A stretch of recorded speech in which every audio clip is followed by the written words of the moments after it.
The first time that message appeared, I thought it had to be some cruel prank. If I had to choose, you'd always be first. He'd come second. Her name at the top, her words in plain text, her voice almost echoing through the screen.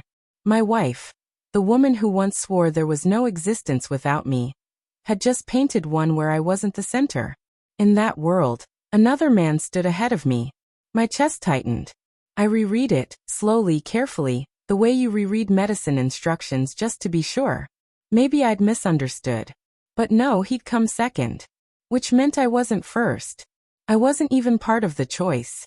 Silence swelled around me, thick and suffocating, like a fog that seeps into your lungs and blinds your vision. That night, I sat at the edge of our bed, watching her sleep. She was curled under the blanket, her breathing calm, her face serene. She looked untouched, innocent. I wanted to shake her awake, demand answers, force her to explain, but my voice wouldn't come. My hand hovered, tracing the familiar line of her shoulder, the way her hair spilled over the pillow. Where I once saw the home I built my life around, now I saw a stranger hiding beneath the face I loved. The warning signs had been scattered everywhere, like broken glass in tall grass. The late nights brushed off as over time. The phone laid face down at dinner. The laughter that used to belong to me, now softer, reserved, slipping away. But love makes you blind. Or maybe it makes you willfully stupid. You don't search for proof, you excuse it. You bury doubts and call it trust. The next morning, I tried to test the waters. Over coffee, I asked lightly, "Rough night?" She rubbed her temple, yawning, eyes heavy. "Yeah, work's killing me. I just need sleep." Her gaze never lifted to meet mine. Then a faint smile crept at her lips, one I knew wasn't meant for me. "Anyone keeping you company during those long hours?" I asked. She let out a sharp laugh, too quick. "What's that supposed to mean?" "Nothing. Just curious." Her eyes narrowed, slicing through me. "You're imagining things." But was I imagining? Or was I stumbling through a lie polished into an illusion? That evening, I gave in to the noise in my head. She'd left her laptop open, as if daring me. I clicked. Dozens of emails. Some harmless. Others, poison. "I miss the way you challenge me.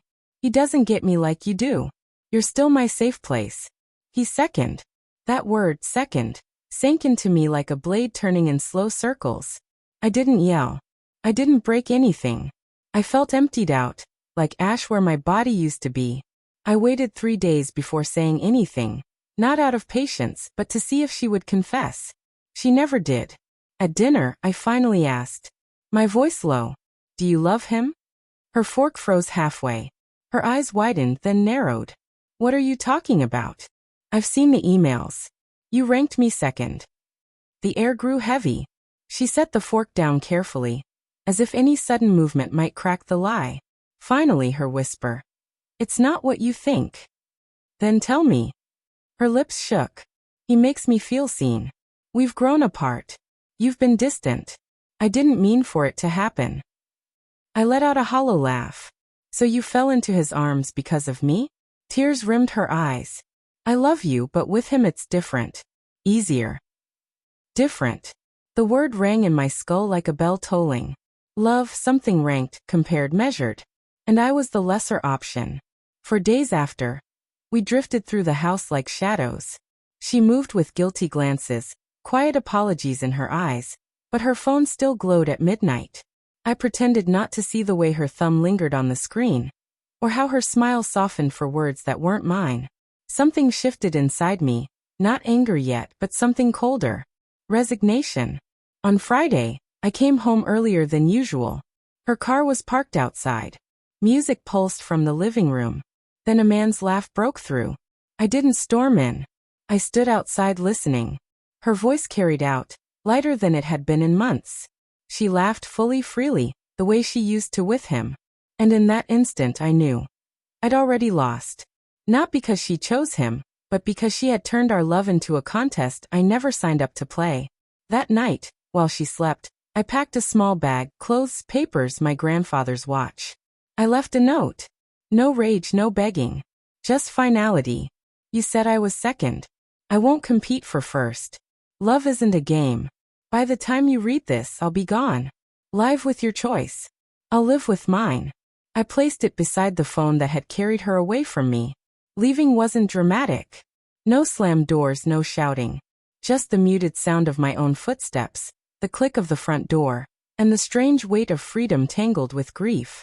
The world outside was dark. But in that darkness, clarity came. She had ranked me second. So I took myself out of the equation. Not because I stopped loving her, but because for the first time, I chose to love myself more.